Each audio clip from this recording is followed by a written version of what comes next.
statement about the game, and then we'll go to questions.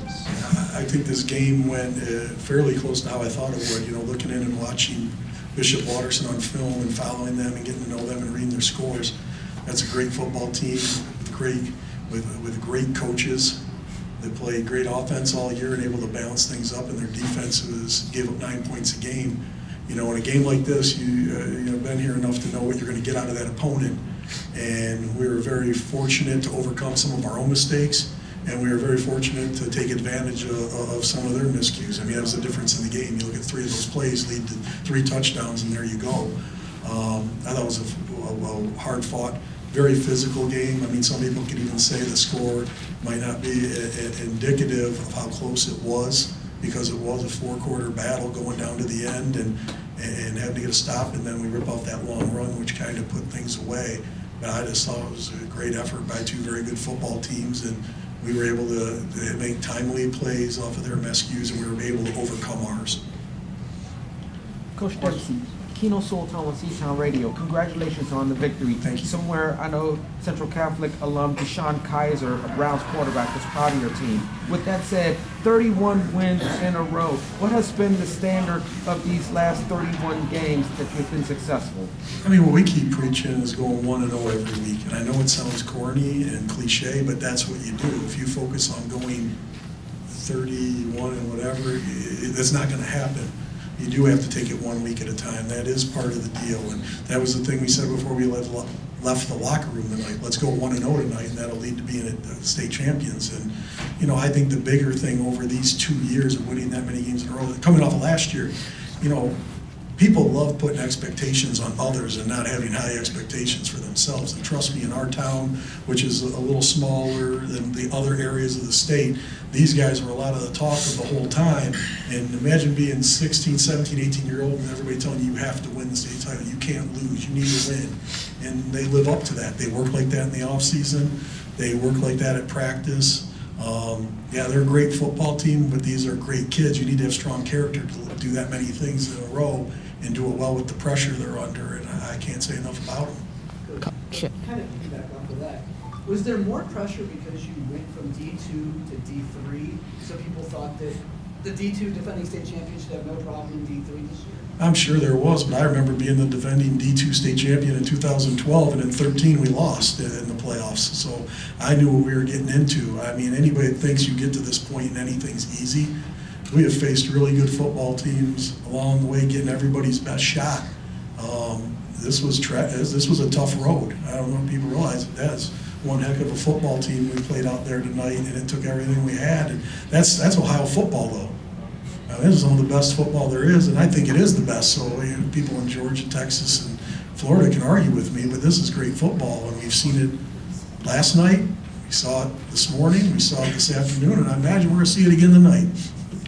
Coach, talk about any of the players can answer this. Talk about the defensive effort. You guys had quite a few sacks and had a couple of really big interceptions. Well, I think as good as their offense is, and their quarterback's a great player. He was under duress at times and made plays, and that's what you got to try to knock an offense like that off rhythm, because you get them clicking, and you saw a couple of those drives where they're able to string quick plays together, convert on 3rd down, pop a little bit of a run play in to mix it up to keep you off balance, and we were able to get some timely sacks and pressures that led to some things that benefited us. I mean, the defensive effort, Coach Brown, our defensive coordinator, and his staff, I thought had just an outstanding game plan going in.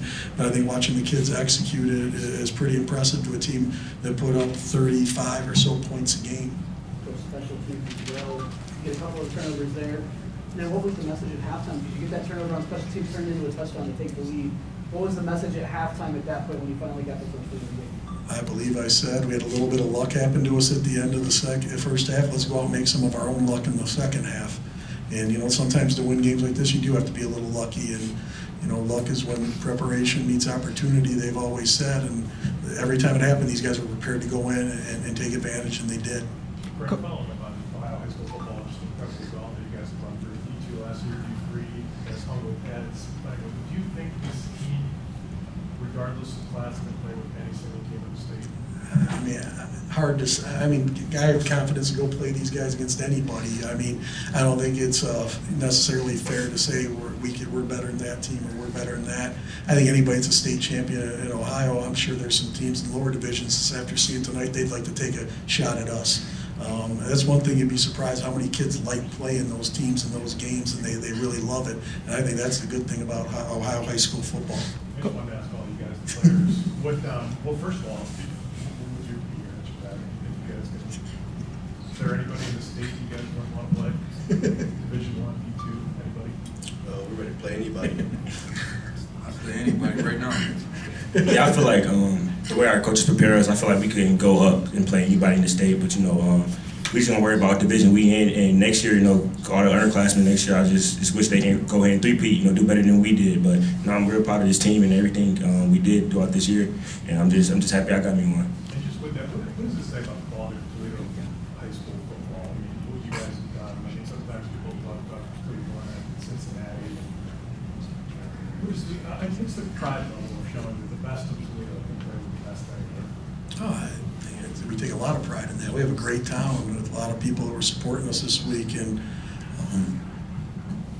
we've had teams in the past go on and do far and do good things, and we had a lot of teams make the playoffs this year in advance. And trust me, that's what prepares you for this is playing the Toledo football teams. And there's a lot of good football there, and we're proud to represent Toledo at this level. But there's a lot of Toledo that's helped made us better and get us here also. Coach Dempsey, what do you think is the difference between Akron-Hoban and Columbus-Bishop Watterson? Both are physical and durable teams, so what sets one aside from the other? This year, I really can't tell you because I haven't really seen them. We scrimmage Akron-Hoban.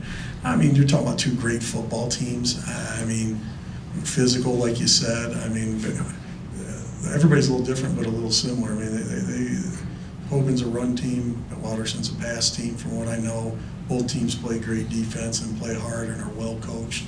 And obviously we're fortunate to win against Hoban last year, and this year we were very fortunate to win against Bishop Watterson this year. I'll follow up on that with, as far as last year, you knew you had to prepare for basically one player. And this year you talked about them having a little bit more balanced offense.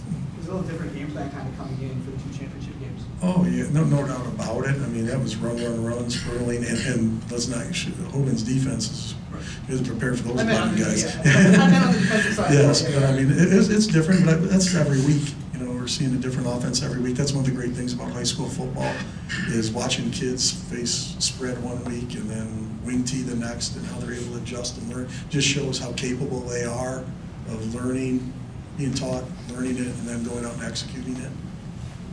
Mike first, and then Marvin. What was the key? That's a pretty productive offense they had all year. What was the key for you guys today, and just shutting down? Just coming out physical. Physicality wins up front. DB's got it. They had it. Just pretty much being physical the whole time. Yeah, also staying locked in, making sure our eyes know where they need to be, and making sure we're locked in at all times. Question back? Yeah, a difference maker, coach, for you this season has been the play up front in the trenches on both sides. Talk about the dominance of controlling the line of scrimmage, and then Mark and Mike, talk about it from your perspectives as well. Well, just any time. If you're only going to return 4 starters each side of the ball, having them be up front, most of them, that's a great place to start, because that's where a game, especially in November and December in Ohio, you be good on the trenches and have a good chance to win a game. I mean, there's other things that obviously go into it, but I'm a little older than most coaches these days, and running the ball and stopping the run are still pretty important. Mike and Mark, follow up on that from the O-line and the D-line's perspective. What's been the key to the dominance that you've had in the trenches this year? Excuse me. I would say, just from being in the off season and our coaches really putting it on us that, we're only going to go as far as, the trenches go, as far as how good we get every week, how far we come out and be as dominant as we can be. And we just really, had a chip on our shoulder every week, and we held each other accountable every week to, play the best football that we can and just get better individually. So I would say, just having that mindset every week just to dominate up front and just having that physical mentality, carry out to the whole other team, and it just, really just prosper throughout the team. Same thing I said before, is just physicality. You come up, win the line of scrimmage, you win the game. You know, we stop teams all the time. They try to run, you know, you stop the run, it's over pretty much. And you pass, you got to get out and get in. And then, yeah, it's physicality. Follow-up back question to here, that, if I we, could. oh, go ahead. For Marquand. Marquand, talk about 169 yards tonight, 2 touchdowns, not the first performance you've had as a benefactor of that O-line. Talk about the O-line in your play. I love my O-line. Yeah, running behind these guys is amazing. Going out here, playing hard, running hard. So yeah, that's really the key for real. Okay, back here. Coach, you're now two-time defending state champion. Team you beat last week in Chardon was a two-time defending state champion a couple of years ago. And Coach, you had talked about going into that season that the difficult part of it was there are guys who weren't significant contributors to those two teams who now had significant expectations placed upon them. You will have that situation as well. How will you approach that? You know, I think, one, it's going to be hard to dodge that talk of the expectation, but at the same time, we got to preach this as a new team and new people. The tradition's not new, but the team's new. And we have to do our best to develop the kids that we're counting on coming back and the ones we're counting on filling in the gaps, because that's a graduation happens every year. And we want to represent the tradition well. Trying to be this year's team, that'll lead to failure. We're trying to be the best team we can be next year. That'll lead to us being successful regardless of the record. And, you know, is it going to be a challenge? It always is when you lose guys like this. And it's going to be hard. These guys live with extremely high expectations since last year. And to watch teenagers do that, I've said it a million times, whether press me or not, I don't know, me as an adult sometimes I can't live up to those standards that they have to live up to and those expectations. And to watch kids do it makes you feel good about the future, because, you know, sports are the greatest classroom in any campus in a high school. You learn so much playing sports. They learn if they can attack college, profession, life like they have football, that ingredient of working hard and putting and sacrificing, and you're going to see successful young people. That's why high school sports is so great. In the moment, it is about moments like this, and did I touch the ball, and did I get things? But 40 years down the road, 20 years down the road, whatever it may be, it's going to be these lessons that help and born those relationships that were formed throughout it. That was a, I would say, PSA that he just recorded. It's true, though. It is. On that last long run, your defense had just come up with a 40-down stat. You guys knew pretty much about running the clock out. What was different on that last run that you were able to pop for 70 plus yards? And second part of that, were you frustrated you didn't finish it off in the end zone? Most def. I was mad that I didn't score, but I was happy. I was happy that I got the yards that I got and got my team to seal the game. That was the game winner right there. Okay. A lot of times these days, especially, everybody wants success right away. You're a guy that had to wait till your senior year to be the #1 back. Was it worth the wait for you? It was most definitely worth the wait. Last year, Chris Edmonds, he's a great running back, so you can't be mad. You just gotta wait your turn. What did you learn from Chris that helped you this season? Chris helped me a lot last year. Following his footsteps is a great atmosphere. Okay, we all set here.